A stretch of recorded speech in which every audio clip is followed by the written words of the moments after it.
In the earlier class, we have seen that we discussed on z-test, and we discussed the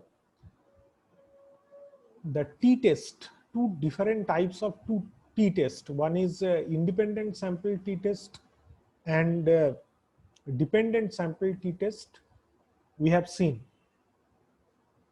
So today we are going to discuss on one sample t-test and the chi-square test, and also ANOVA or analysis of variance, or simply speaking one-way ANOVA. So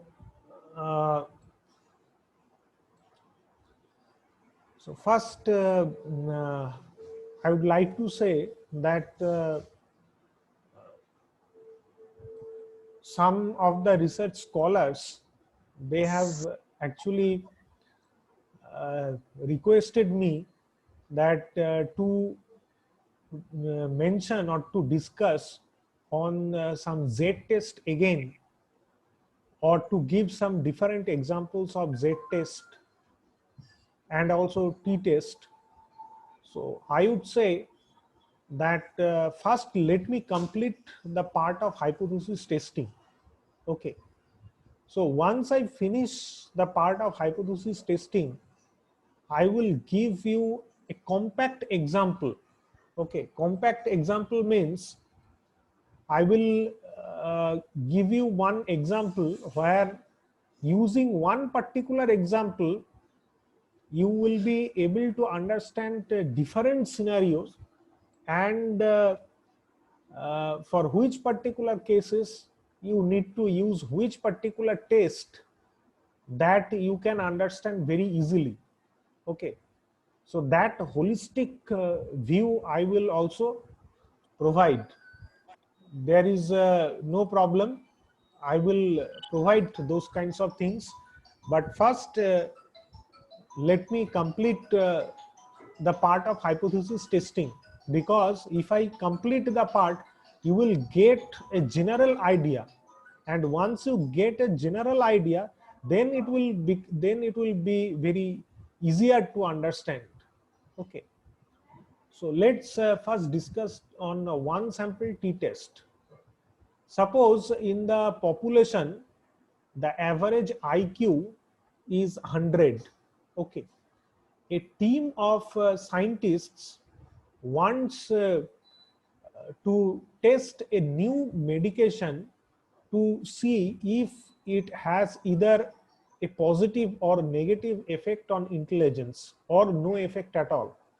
A sample of 30 participants who have taken the medication has a mean of 140 with a standard deviation of 20.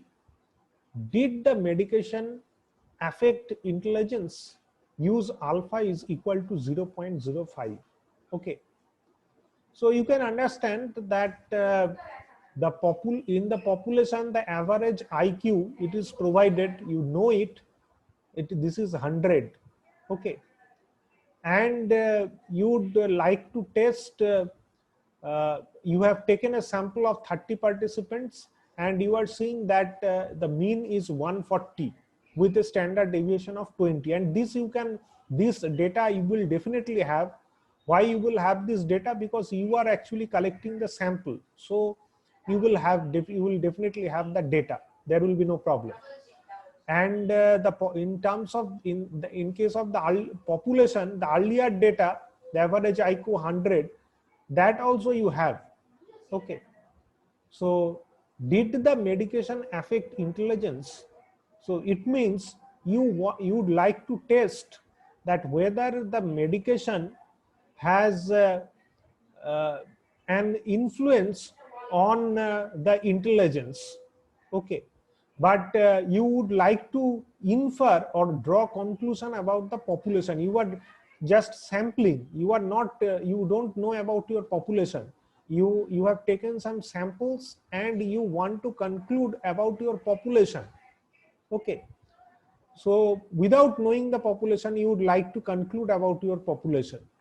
So that's why here you will use one sample t-test. Okay, so that's why you are performing actually a hypothesis testing. Okay, because in hypothesis testing we would like to infer the conclusion in terms of the population. Okay, but in this case you can definitely use uh, the Z test. Okay, but why are you not using Z test here? The reason is that in case of Z test, the earlier population standard deviation will also be given. Okay, you have seen earlier that I would just like to show you that in this case, in when you have seen the one sample Z test. Okay, suppose in this case the one sample Z test. Okay, so suppose their ages are normally distributed with a population standard deviation of sigma is equal to 2.4. Okay, so in this case, you can see that the population standard deviation, that is population standard deviation of sigma is equal to 2.4, it is already given. Okay, so that's why it is there, but here the population standard deviation is not given. Okay, so that's why you would like to perform the one sample t-test. Okay, not one sample z-test. So what will be your null hypothesis? Your null hypothesis is mu is equal to 100. That means there is no difference, or the population mean, mu represents the population mean. Okay, H0 means null hypothesis and H1 means alternative hypothesis or research hypothesis. What is mu? Mu represents the population. Okay, so mu is equal to, mu represents the current population mean.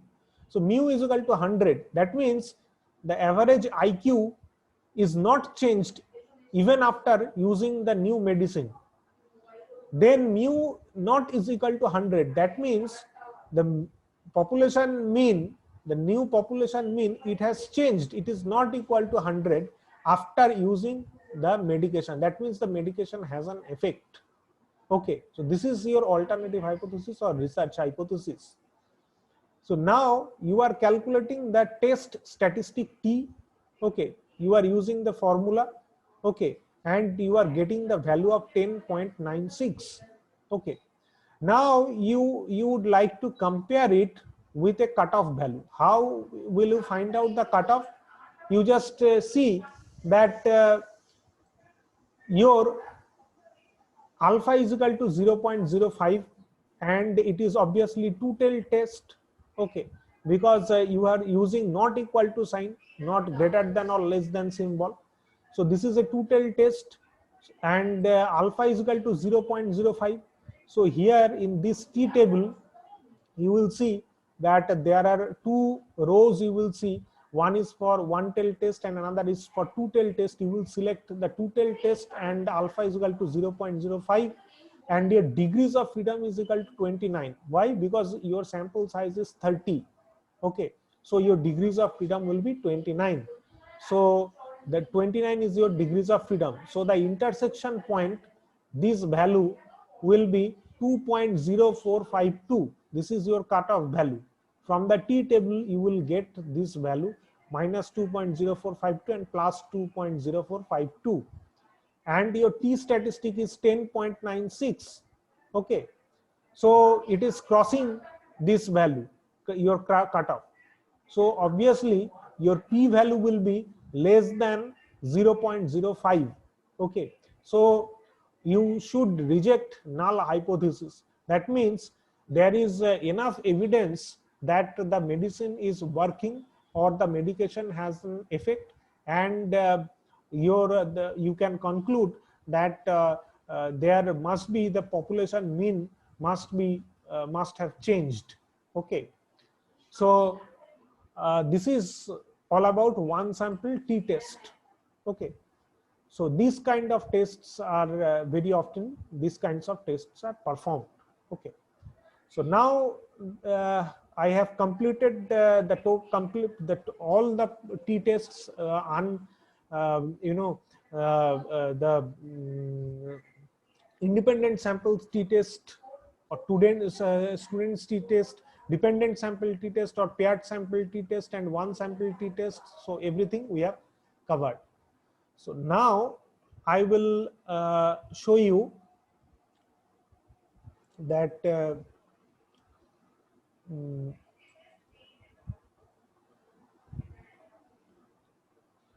so now I will show you F test. Okay. So you have seen that in t test, okay, you have seen that when z test is performed, z test is performed for comparing the population mean of two groups.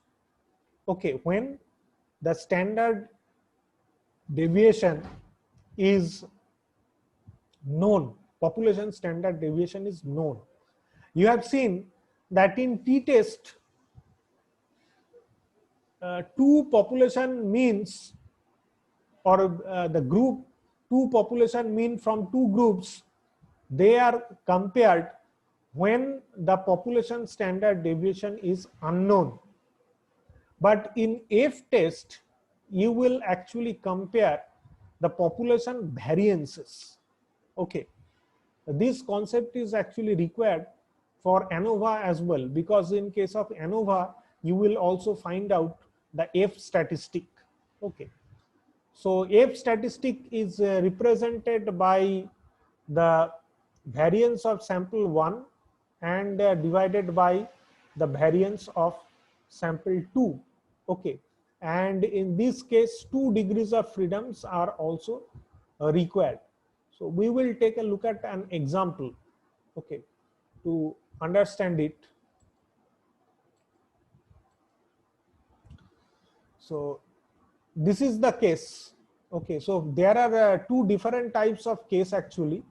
So two different types of cases we will discuss. So the first case is, you can see that this is the first case. So you are a financial analyst for a brokerage firm. You want to compare dividend yields between stocks listed on the New York Stock Exchange and NASDAQ. You collect the following data. Okay. So these are the two stocks. Okay. Sorry, these are the two stock exchange, New York Stock Exchange and NASDAQ. So the sample size is given, the mean is given, the standard deviation is also given. Okay. So from the hypothesis test, the null hypothesis means there is sigma 1 square minus sigma 2 square is equal to 0. That means there is no difference between the variances. Okay. And your alternative hypothesis or research hypothesis is that there is difference between the variances, or also you can say that standard deviation. Okay. So at alpha is equal to 0.05, you need to perform this. So your numerator is so S1 square and S2 square. So the S1 is New York Stock Exchange. So 20, your degrees of freedom is 21 minus 120, and the denominator is N2 minus 125 minus 1 is equal to 24. Okay. So the cutoff you can find out from using the F table. Okay, so F 0.5, 2, then 20, 24 is equal to 2.2327. Okay, so this is the thing. Okay, so you can see that the degrees of freedoms are given. Okay, 20 and 24. These degrees of freedom are given, and it is 2.33. Okay, so this value, or the 2.327, This is the value at alpha is equal to 0.05. Okay, this table actually F table you will get for different alpha values you will get. Okay, so in this case, uh, so alpha is equal to 0.05. So the F value, that means it will be alpha is equal to 0. So when you find the F table, that there the alpha value is, if 0, it is considered the half value in case of F table. So if alpha is equal to 0.05, then you look for 0.025. So actually you are testing 0.025 for alpha value. Okay, this is the rules of the F distribution. So in that case, you are getting the cutoff of 2.327. So F is equal to S1 square by S2 square. Okay, so 1.3 whole square divided by 1.16 whole square is equal to 1.256. Okay, and the F value is 2.327. So this is representing your 2.327. So and your F value will lie somewhere here, 1.256.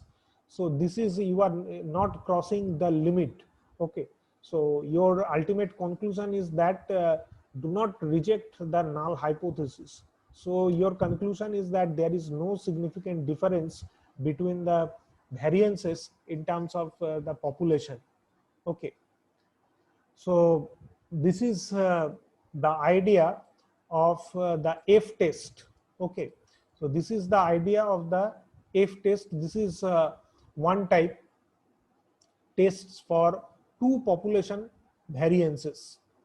So now we will look at another for a single population. We will see one type. This is for when you are having two different population. Okay, but here you are having one single population. That kind of thing we will also look at. Okay. So there the chi-square formula is given by this n minus 1 s square divided by sigma square. Okay, and take a look at an example for that. Okay, this is the example. So the example is a commercial freezer must hold the selected temperature with little variation.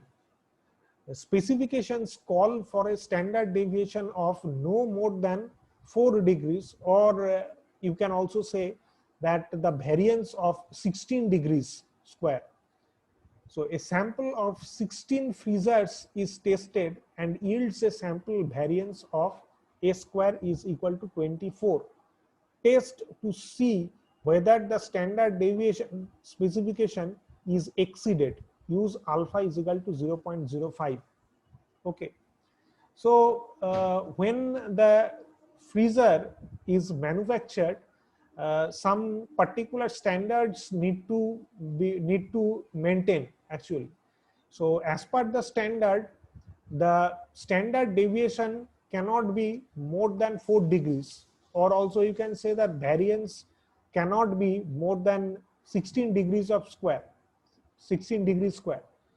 So a sample of 16 freezers, okay, so they are tested and you are seeing that your standard deviation is 24.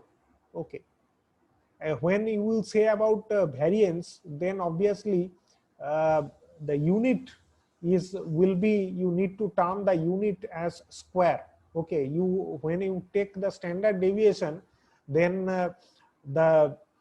you take standard deviation because you want to actually remove this square. So that's why you deal with the standard deviation to get back the original unit.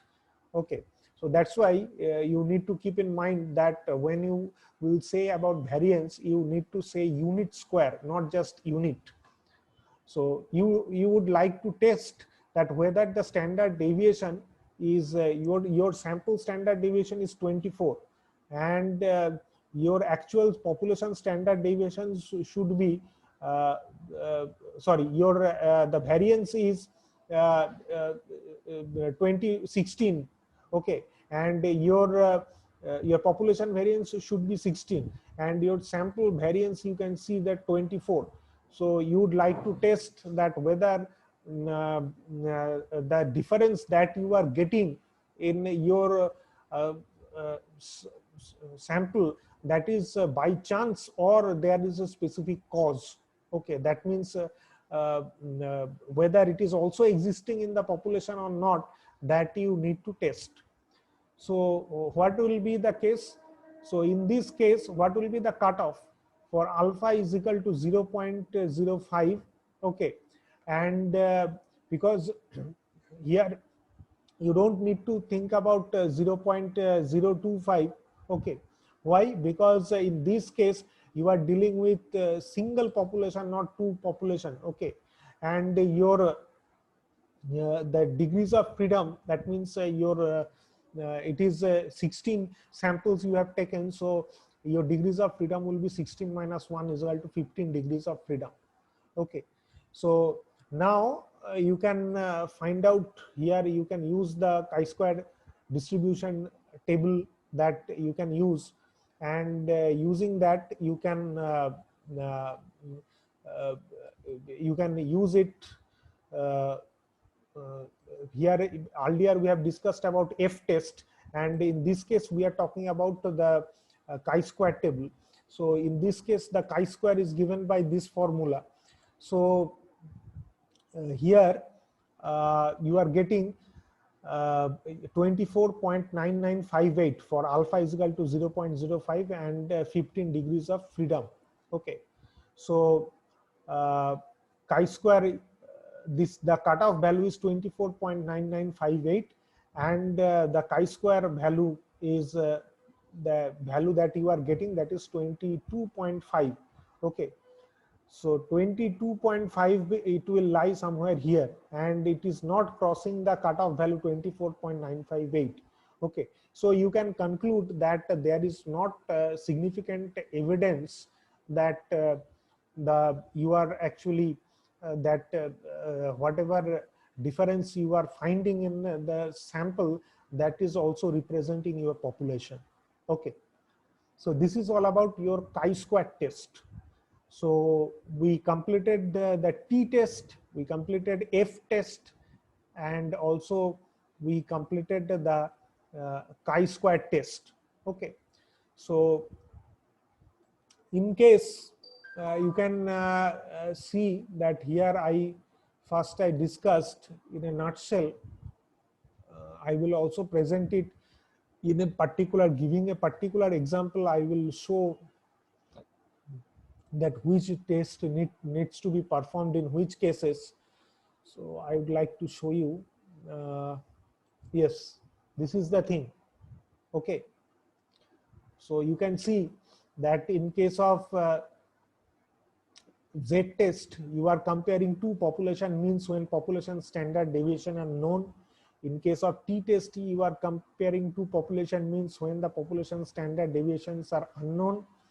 In case of F test, you are comparing uh, two population two population variances. Okay, and in case of ANOVA, we will see that we will compare more than two population variances.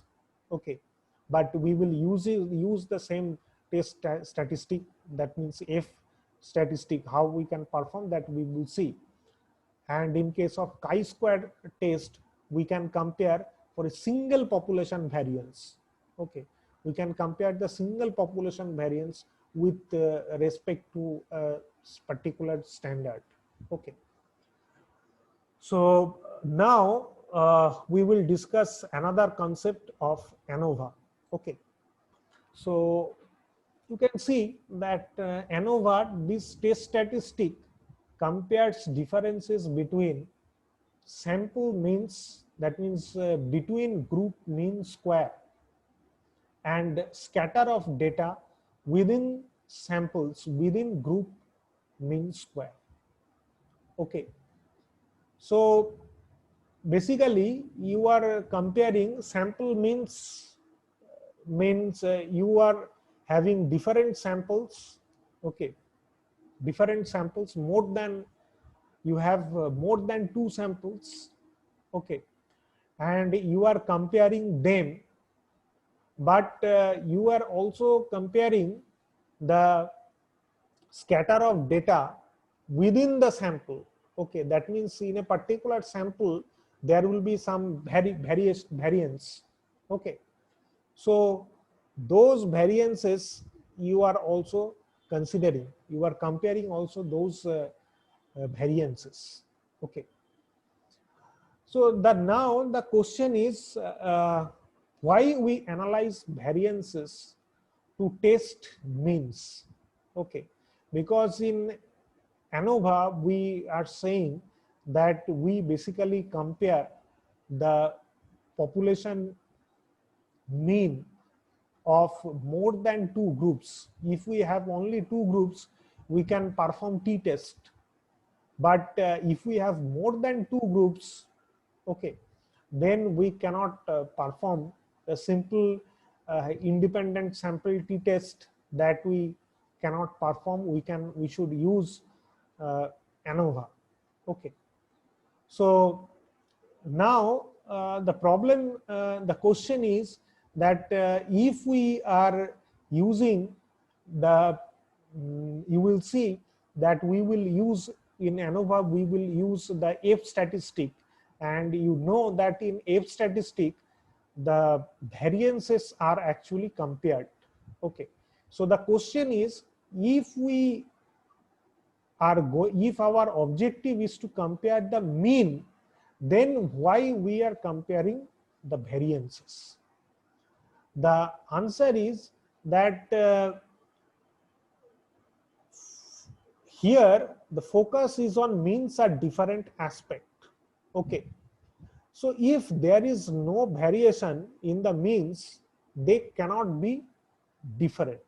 Okay, if there is no variation in the mean, then suppose you have three groups. Okay, so and in all the three groups, the mean that you are getting, there is no variance. There is no variance around the mean. So if there is no variance around the mean, then the population mean of all the three groups, they will be same. Okay, and similarly, the larger the differences between the means, okay, the more variation must be present. Okay, if the population means are, yes, hello, if the population means are uh, there are differences, then the variation also there will be also the meeting will end in 10 minutes, then we can rejoin again. Okay, so that's why we are actually using the we use F statistic for that. But now let's take a look at an example so that the idea becomes clear. Okay, so we will use some particular terminology in this case. One is SST. SST means total sum of squares. SSB means sum of squares between groups. Then the SSW means sum of square within the groups, and DOF or DF means degrees of freedom. Okay, M is a number of columns and N is equal to number of rows. Okay, so now directly you move to the example that it will be better. Okay, so here suppose you are using three different medicines. Okay, suppose you would like to test that whether you have some effect on the the population, a particular population, whether it is affecting or not, that you would like to test the some medication has some effect on three different groups, that you would like to suppose you are using some medicine, and you would like to test whether that medicine has some effect on the three, what are the effects on three different groups or not, that you would like to test. So suppose you are using the cholesterol level. Okay, and the cholesterol level that you are having, it is suppose that is, or the suppose some response variable that are 3 to 1 for the first group. In the second group you are getting 5, 3 or 4, and suppose in the third group you are seeing that 5, 6, 7. Okay, so this you are uh, trying to test. Okay, so what you can see, that uh, first you are calculating the averages, the mean of these three groups. So x1 bar is equal to 2, then x2 bar is equal to 4, and your x3 bar is equal to 6. This you are getting. And your x double bar, it is actually 4. The grand mean is 4. Okay. So now you want to calculate the total sum of square. Okay. So in case of for calculating the total sum of square, this is basically you are actually calculating the variance. Okay, what is the total variance that you are going to calculate. So since your grand mean is 4, so you will subtract 4 from each and every element of the matrix. Okay, and you are getting 30, the total sum of square. And your degrees of freedom is m into n minus 1. Okay, why this is m into n minus 1? Because the degrees of freedom represents the independent items, okay, in this particular matrix. So it is obvious that if you know this grand mean of 4, and suppose in this matrix you are given any 8 elements, okay, and if you know your grand mean, you can easily calculate the 9th element of this matrix. Okay, so that's why this formula is provided, that m into n, this represents the whole matrix minus 1, so it will be the degrees of freedom.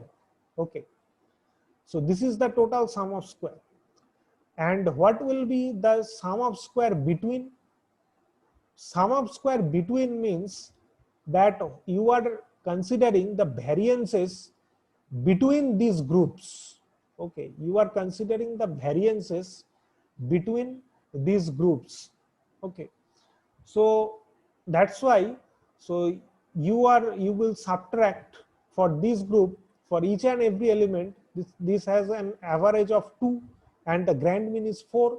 So you will subtract 2 minus 4 plus 2 minus 4 plus 2 minus 4 whole square, plus then 4 minus 4, 4 minus 4, 4 minus 4, plus then 6 minus 4, 6 minus 4, 6 minus 4. So the sum of square between the variances that you are calculating. So this comes out to be 24. Okay, and what will be the degrees of freedom? It will be 2, m minus 1, because you are having m groups. Okay, 3 groups, so 3 minus 1 is equal to 2. Now you want to find out the sum of square within. So what is sum of square within? Sum of square within means within a particular group the variances that you are observing. So you need to subtract from the average mean of the group itself. So it will be 3 minus 2, because 2 is your mean, then 2 minus 2, then 1 minus 2.